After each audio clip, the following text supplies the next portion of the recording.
The bus rattled along the deserted highway, each bump a jarring reminder of how far I was from civilization. I was on my way to my uncle's house for my sister's wedding. Normally, I'd be excited, but this trip felt different. The sun had already set, and the world outside my window was a canvas of deep purples and inky blacks, with only the occasional flicker of a distant light. The bus was nearly empty, just me and a handful of other tired travelers. I checked my watch. Still another 2 hours to go. I leaned my head against the cool glass, letting the rhythmic hum of the engine lull me. That's when he got on. The bus slowed to a stop in what seemed like the middle of nowhere. The door hissed open, and an old man climbed aboard. He moved slowly, his back hunched, leaning heavily on a gnarled wooden cane. His face was a web of deep wrinkles, and his eyes, even from a distance, seemed to hold a strange, unsettling intensity. He paid his fare, and then his gaze swept across the few passengers, finally landing on me. He shuffled down the aisle and took the seat directly across from mine. I gave a polite nod, which he didn't return. Instead, he just stared. It wasn't an aggressive stare, but it was constant, unwavering. I tried to ignore it, focusing on the dark landscape rushing past, but I could feel his eyes on me, a heavy, persistent weight. After what felt like an eternity, he spoke. His voice was raspy, like dry leaves skittering across pavement. "Where are you headed, son?" I told him I was going to my uncle's village for a wedding. A strange, knowing smile touched his lips. "Ah, a celebration. Be careful on these roads at night.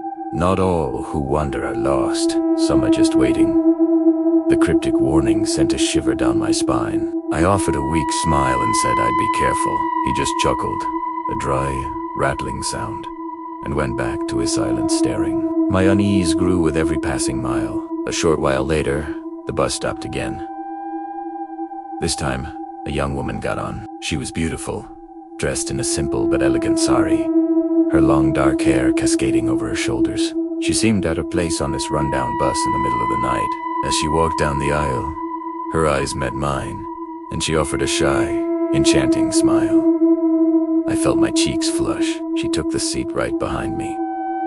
The old man across the aisle watched her with the same unnerving intensity he had shown me. As the bus started moving again, I felt a gentle tap on my shoulder.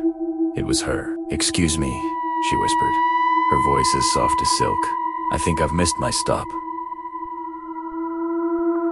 The driver won't listen. "Can you help me? My village is just a short walk through the forest from here." I hesitated. The old man's warning echoed in my mind. But looking at her worried face, I couldn't just say no. "Don't be a fool, boy," the old man suddenly rasped, his eyes boring into me. "Stay on the bus." The woman flinched, shooting him a resentful look before turning her pleading eyes back to me. "Please," she whispered. "I'm scared to go alone." Against my better judgment, I made my decision. I felt a surge of misplaced chivalry. How could I leave her stranded? I told the driver we needed to get off at the next possible stop. He just grunted and pulled over at a dirt track that veered off the main road, disappearing into the dark maw of a forest. The old man shook his head slowly as we stood up, a look of what seemed like pity on his ancient face. "You've made your choice," he muttered as we stepped off the bus. The moment the bus pulled away, plunging us into absolute darkness and silence, I knew I'd made a terrible mistake. The air grew cold, and the only light was the weak beam from my phone's flashlight.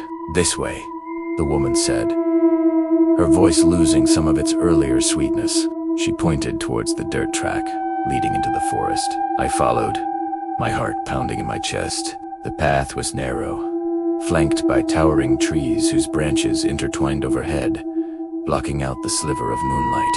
Every snap of a twig, every rustle of leaves, sounded like a predator stalking us. "Are you sure this is the right way?" I asked, my voice trembling slightly.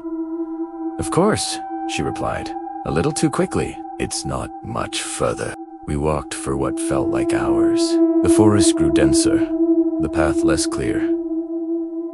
I kept glancing at her. In the intermittent glow of my flashlight, her face seemed to change. The soft features I'd seen on the bus now looked sharper, her smile more like a smirk. The sweet scent of jasmine that had surrounded her was replaced by a damp, earthy smell, like a freshly dug grave. Panic began to claw its way up my throat. "I think we're lost," I said, stopping in my tracks. "I'm going back to the road." She turned to face me. In this time, there was no pretense of a smile. Her eyes glowed with a faint, chilling light. "There is no going back," she said, her voice now a low, guttural growl that didn't seem human. Suddenly, she lunged at me. I stumbled back, my phone flying from my hand and extinguishing our only light. I was plunged into total blackness. I could hear her moving around me, a series of quick, unnatural scuttling sounds. I scrambled backward on the forest floor, my hands scraping against roots and rocks. Then, I heard a horrifying, wet, tearing sound, followed by a low growl of satisfaction. My blood ran cold. I didn't know what she was, but I knew I was her prey. I got to my feet and ran. I ran blindly, crashing through bushes, branches, whipping at my face, my lungs burning. I didn't dare look back. I could hear her chasing me, her guttural noises and rapid footsteps terrifyingly close. Just when I thought my heart would burst, I saw a faint light through the trees. A house? Hope surged through me, and I pushed myself harder, sprinting towards the light. I burst out of the tree line and into a clearing, collapsing in front of a small, dilapidated cottage. The door creaked open, and a figure stood silhouetted in the doorway. It was the old man from the bus. He looked at me, my clothes torn, my body covered in scratches, and slowly nodded. "I told you to stay on the bus," he said, his voice flat. He helped me inside and barred the door. From outside, we could hear a furious, inhuman screeching, followed by the sound of claws scratching violently against the wooden door.